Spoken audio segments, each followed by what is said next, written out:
याच्या आधी आपण सेट बघितलं बरोबर. लिस्टिंग मेथड त्याला आपण रोस्टर मेथड म्हणतो. त्यानंतर आपण घेतलं रूट मेथड बरोबर. हे दोघे सेट आपण बघितलं बरोबर. आता आपण बघणार आहोत टाइप्स ऑफ सेट. सेटचे प्रकार कोणते बरोबर. आता या प्रकारामध्ये हे दोन प्रकार तुम्हाला आधी सांगितले की फायनाइट सेट म्हणजे काय आणि इनफायनाइट सेट म्हणजे काय हे पुन्हा समजून घेऊ. आता सिंगलटन सेट म्हणजे काय. सिंगल आता बघा सिंगल शब्द काय कशाला वापरतो. तुमचं सिंगल आहे. सिंगल म्हणजे काय एकटा.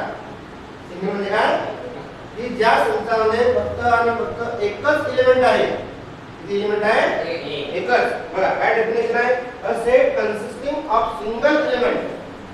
जो सेट फक्त सिंगल एलिमेंटचा बनलेला आहे बरोबर एकाच घटकाचा बनलेला आहे त्या संचाला आपण सिंगलटन सेट असं म्हणतो. जसं आता आपण मागच्या प्रॅक्टिस सेट मध्ये बघितलं की set of even prime number. Set of even prime number. तर हा काय फक्त एकच नंबर आहे 2.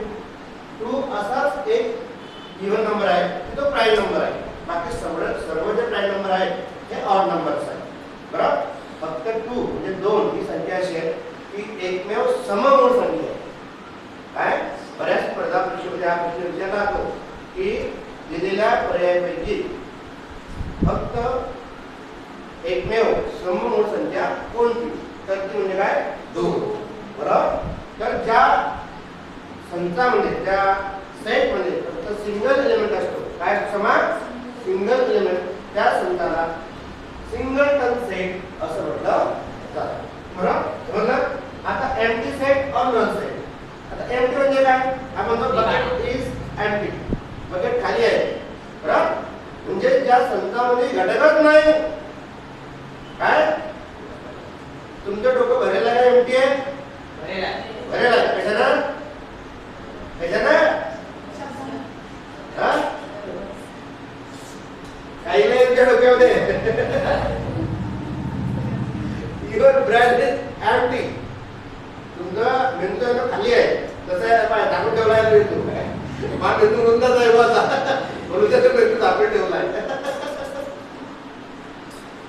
बरोबर. तर एम्प्टी सेट म्हणजे काय की ज्या सेट मध्ये बरोबर एकही एलिमेंट आहे. काय एकही एलिमेंट आहे बरोबर. जसं आता हा एक सेट आहे याच्यामध्ये एकही सेट नाही तर एलिमेंट नाही. याला आपण एम्प्टी सेट किंवा याला अशा चिन्हाने सुद्धा दाखवलं जातं बरोबर. कळतंय का.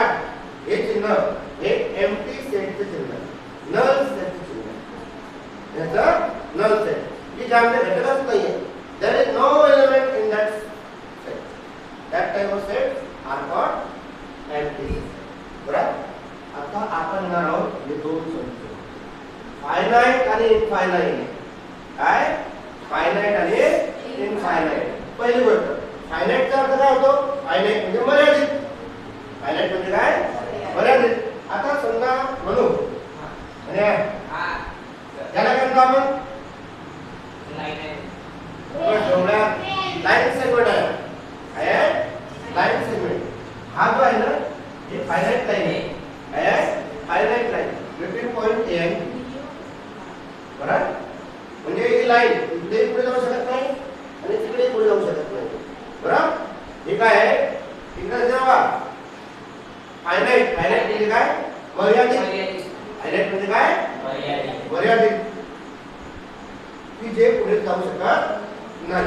तसं आता फॉर एक्झाम्पल आपण म्हणतो की सेट ऑफ इव्हन नंबर्स. समजा आपण म्हणतो P is the set of even numbers from 2 to 20 बरोबर. म्हणजे 2 पासून तर जे नंबर्स आहेत set of even numbers from 2 to 20 even number आहे समसंख्यांचा संच. समसंख्यांचा कुठून 2 पासून तर 20 पर्यंत. आता फ्रॉम जर आला तर 2 पासून 20 पर्यंत. बिटवीन जर आला तर 2 आणि 20 येणार नाही, ते म्हणले बरोबर. हा संच पुढे जाऊ शकतो का? नाही. हा संच पुढे जाऊ शकत नाही, म्हणून याला म्हणतात फायनाईट सेट. याला म्हणतात फायनाईट सेट. आता इनफायनाईट सेट काय? इनफायनाईट सेट अमर्यादित संच. अमर्यादित संच. जसं आता आपण घेतलं set n is the set of all natural number. काय? all natural number. किंवा p is the set of all odd number. म्हणजे काय? 1 3 5 7 9. बरोबर कळतंय का? म्हणजे हे झाले इनफायनाईट सेट्स. त्यांना करतो आपण